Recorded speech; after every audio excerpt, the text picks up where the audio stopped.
जय श्री कृष्णा। राधे राधे दोस्तों, स्वागत है आपका अपने चैनल पर। आज हम लेकर आए हैं आपके लिए माघ मास में रोज सुनी जाने वाली सास बहू और शालिग्राम जी की कथा। तो प्रेम से बोलो विष्णु भगवान की जय हो। बहुत समय पहले की बात है। एक गांव में एक परिवार रहता था। उस परिवार में एक बुढ़िया माई अपने बेटे और बहू के साथ रहती थी। बुढ़िया माई के पास ढेर सारी गाय भैंसे और बकरियां थी, जिन्हें बुढ़िया माई रोज जंगल में चराने के लिए ले जाती और उनका दूध निकालती तथा बेचती थी। जो दूध बच जाता उससे दही, छाछ और घी बनाकर उसे भी बेचा करती थी। बुढ़िया माई का बेटा भी मेहनत मजदूरी करता था, जिससे उनके घर का गुजारा चलता था।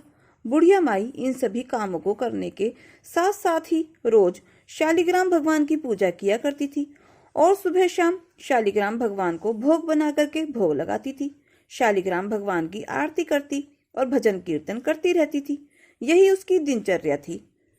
एक बार की बात है, बुढ़िया माई माघ मास में 1 महीने के लिए प्रयाग जाकर माघ स्नान करना चाहती थी। परंतु अब वह सोचने लगी, मेरे जाने के बाद घर का इतना सारा काम अकेले मेरी बहू कैसे करेगी। गाय भैंस और बकरियों को जंगल में चराने ले जाना, दूध निकालकर दूध बेचना, दही छाछ से घी बनाकर बेचना और साथ ही में घर का सारा कामकाज भी करना। इसके अलावा मेरे शालिग्राम भगवान की सेवा और पूजा भी करना। बहू अकेली यह सारा कामकाज कैसे करेगी। यही सोचकर बुढ़िया माई उस दिन घर में उदास बैठी हुई थी, क्योंकि उसके मन में तो था कि वह प्रयागराज जाए और माघ मास का स्नान करे। शाम को जब बुढ़िया माई का बेटा गोपाल मजदूरी करके घर आया तो उसने अपनी माँ को उदास बैठे हुए देखा तो बोला, माँ क्या बात है, आज तुम कुछ उदास लग रही हो। जब बुढ़िया माई का बेटा अपनी माँ से पूछता है तो बुढ़िया माई 1-2 बार तो चुप रहती है।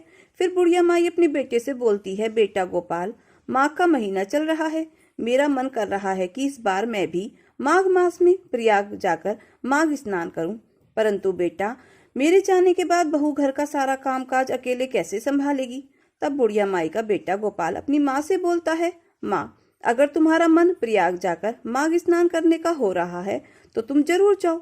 तुम्हारी बहू तुम्हारे जाने के बाद घर का सारा काम काज संभाल लेगी। तब बुढ़िया माई अपने बेटे से बोली, बेटा तू एक बार अपनी पत्नी से भी पूछ कर देख ले। तब गोपाल ने कहा, हाँ माँ, मैं अपनी पत्नी से अभी पूछ लेता हूँ। और वह अपनी पत्नी नंदिनी को आवाज लगाकर कहता है कि अरे ओ नंदिनी, जरा इधर तो आ। पति के बुलाने पर गोपाल की पत्नी नंदिनी आई। तब गोपाल ने अपनी पत्नी नंदिनी को पूरी बात बताई। अब बुढ़िया माई को बहू, जो बड़ी ही नेक और सीधी साधी थी, स्वभाव की बड़ी ही सरल थी, दुनियादारी की चालाकियां उसे नहीं आती थी। उसने अपनी सासू माँ से कहा कि माँ जी, अगर आपका मन माघ स्नान करने के लिए है और प्रयाग जाकर आप माघ स्नान करना चाहती हैं तो माँ जी आप जरूर जाइए, मैं आपके पीछे से आपके सभी काम कर लूंगी। तब बुढ़िया माई ने गाय भैंसों का पूरा कामकाज अपनी बहू नंदिनी को समझाया कि दूध दही घी बेचने भी जाना है। रोज सुबह जल्दी उठकर स्नान करने के बाद मेरे शालिग्राम भगवान को स्नान कराना है, उनकी पूजा करनी है, घी का दीपक जलाना है, सुबह शाम आरती करके और फिर मेरे ठाकुर जी को भोग लगाना है। बहू ने सारा काम अपनी सासू माँ से अच्छी तरह से समझ लिया। तब बुढ़िया माई निश्चिंत हो गई और 1 महीने के लिए प्रयाग में माघ स्नान करने के लिए चली गई। अब दूसरे दिन से ही बुढ़िया माई की बहू सुबह जल्दी उठ गई, स्नान करके शालिग्राम भगवान को स्नान कराया, घी का दीपक जलाया, आरती की और भोग बना के शालिग्राम भगवान को एक थाली में भोजन परोस दिया। एक लोटे में जल रख दिया और शालिग्राम भगवान से बहू बोली, हे शालिग्राम भगवान, आप भोजन कर लीजिए और पानी भी पी लीजिए। मैं आकर के झूठे बर्तन ले जाऊंगी, क्योंकि अभी मुझे घर के बहुत सारे काम करने हैं। ऐसा कह करके बुढ़िया माई की बहू नंदिनी गाय भैंस और बकरियों का दूध निकाल कर बेचने चली गई। जब नंदिनी वापस आई तो उसने देखा कि शालिग्राम भगवान के पास भोजन की थाली ज्यों की त्यों रखी हुई है। अब बुढ़िया माई की बहू ने सोचा, शायद मेरी पूजा पाठ में कोई कमी रह गई होगी, इसीलिए ठाकुर जी ने भोग नहीं किया है, या फिर शालिग्राम भगवान को सासू माँ की याद आ रही होगी, इसीलिए शालिग्राम भगवान ने भोजन नहीं किया। अब थोड़ी देर के लिए बुढ़िया माई की बहू ने अपनी आंखें बंद कर ली और शालिग्राम भगवान की स्तुति करने लगी। बोली, हे ठाकुर जी महाराज, आज मेरी पूजा पाठ में कोई गलती हो गई हो तो आप मुझे माफ कर देना, लेकिन आप भोजन कर लीजिए। और फिर उसने सोचा कि शायद मैंने पर्दा नहीं लगाया, इसीलिए भगवान ने भोजन नहीं किया होगा। तभी नंदिनी तुरंत उठी और मंदिर में भगवान का पर्दा लगा करके बोली कि हे शालिग्राम भगवान जी, मैंने पर्दा लगा दिया है, अब आप भोजन कर लीजिए, आपको कोई नहीं देखेगा। मैं थोड़ी देर में फिर से आती हूँ, क्योंकि मुझे घर के बहुत सारे कामकाज करने हैं। इतना कहकर नंदिनी वहां से चली गई और घर का काम समाप्त करके वह फिर मंदिर में आई और पर्दा हटाकर देखने लगी तो भोजन की थाली में भोजन तो ज्यों का त्यों रखा हुआ था। तब नंदिनी ने कहा, हे ठाकुर जी महाराज, अगर आप भोजन नहीं करेंगे तो मैं भी भोजन नहीं करूंगी, क्योंकि मेरी सासू माँ तो पूरे 1 महीने के लिए प्रयाग माघ स्नान करने गई हैं।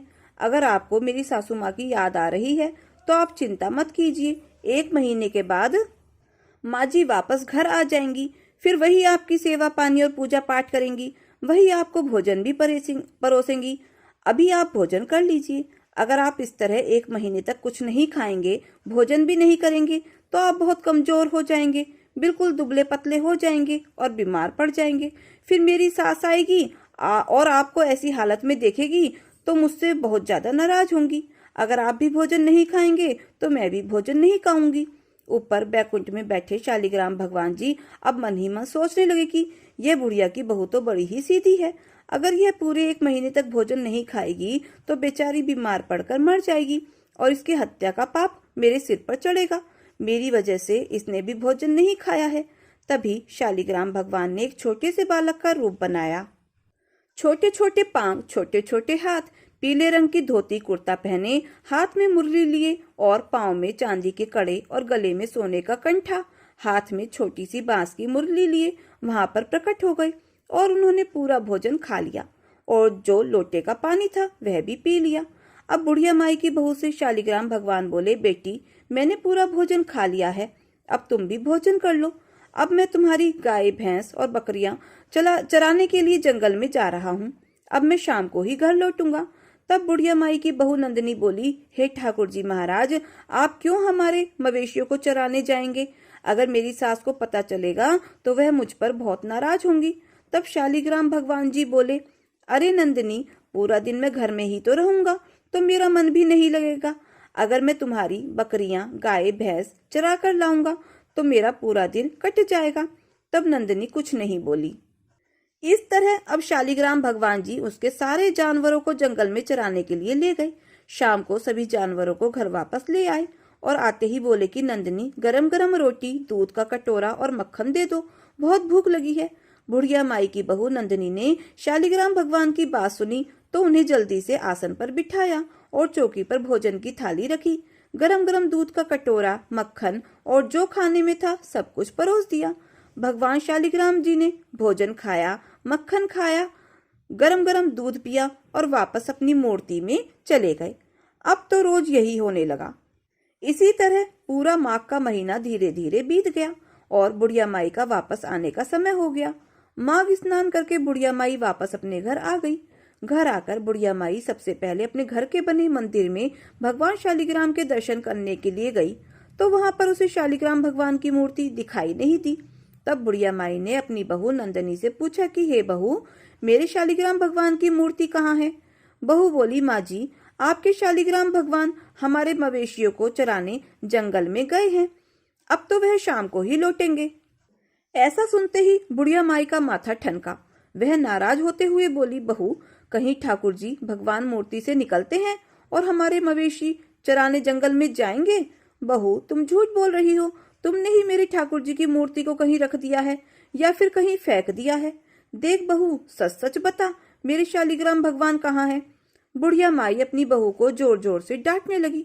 तभी बुढ़िया माई का बेटा गोपाल भी आ गया और बुढ़िया माई ने अपने बेटे की तरफ देखा। तब बुढ़िया माई का बेटा गोपाल कहने लगा, अरे माँ, तुम कब आई प्रयाग से? तब बुढ़िया माई बोली, बेटा, मैं अभी अभी आई हूँ और आते ही अपने शालिग्राम भगवान के दर्शन करने के लिए मंदिर में आ गई। लेकिन बेटा, मैं ये क्या देख रही हूँ कि मुझे कहीं भी शालिग्राम भगवान की मूर्ति दिखाई नहीं दे रही है। तेरी बहू बोल रही है कि इसने शालिग्राम भगवान को मवेशियों को चराने भेजा है।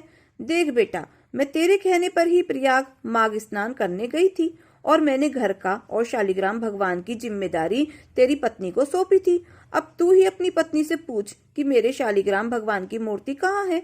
तब बुढ़िया माई के बेटे ने अपनी पत्नी से पूछा कि नंदिनी, भगवान जी की मूर्ति कहाँ है? तब नंदिनी ने वही जवाब दिया जो उसने अपनी सास को दिया था। वह कहने लगी, देखो जी, भगवान जी मूर्ति से निकलकर मवेशियों को चराने जंगल गए हैं। अब तो वह शाम को ही वापस आएंगे। तब बुढ़िया माई ने अपने बेटे से कहा, सुन लिया गोपाल, कहीं मूर्ति भी भगवान से मूर्ति निकलती है या मूर्ति में से भगवान निकलते हैं? तब बुढ़िया माई का बेटा गोपाल बोला, माँ, जैसे आपने 1 महीने का धीरज रखा है वैसे ही शाम तक और रख लो, सब सच्चाई पता चल जाएगी। धीरे धीरे अब शाम हो गई। भगवान शालिग्राम भी अब गाय भैंसों को लेकर घर लौट आए। आते ही बुढ़िया माई की बहू से बोले, अरे नंदिनी बेटी, गरम गरम रोटी, दूध का कटोरा और मक्खन दे दो, मुझे बहुत भूख लगी है। शालिग्राम भगवान और उनकी आवाज केवल बहू को ही सुनाई दी और दिखाई दे रहे थे, लेकिन बुढ़िया माई और उसके बेटे को ना तो आवाज सुनाई दे रही थी और ना ही शालिग्राम भगवान दिखाई दे रहे थे। तब बहू अपनी सास से बोली कि देखिए माँ जी, आ गए आपके शालिग्राम भगवान, अब आप खुद ही पूछ लीजिए। तब बुढ़िया माई का बेटा गोपाल बोला, नंदिनी, कहाँ है शालिग्राम भगवान? हमें तो कहीं दिखाई नहीं दे रहे हैं। तब बहू कहने लगी, देखिए सासू माँ, यहीं तो सामने खड़े हुए हैं, मुझे तो दिखाई दे रहे हैं। तब बुढ़िया माई अपने बेटे से बोली, देख बेटा, मैं सच कह रही हूँ, तेरी बहू हमें कितना पागल बना रही है। अब तो तू भी मेरे सामने खड़ा है। दोपहर से लेकर शाम हो गई है, लेकिन यह बहाने पर बहाने बनाई जा रही है। अभी तक इसने सच्चाई नहीं बताई है।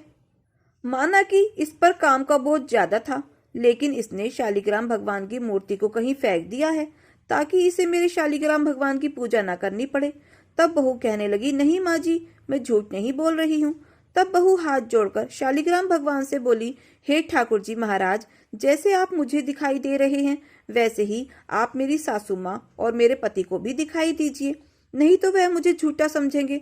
तभी बुढ़िया माई और उसके बेटे को भी शालिग्राम भगवान के दर्शन हो गए और दोनों माँ बेटे भगवान के चरणों में गिर पड़े।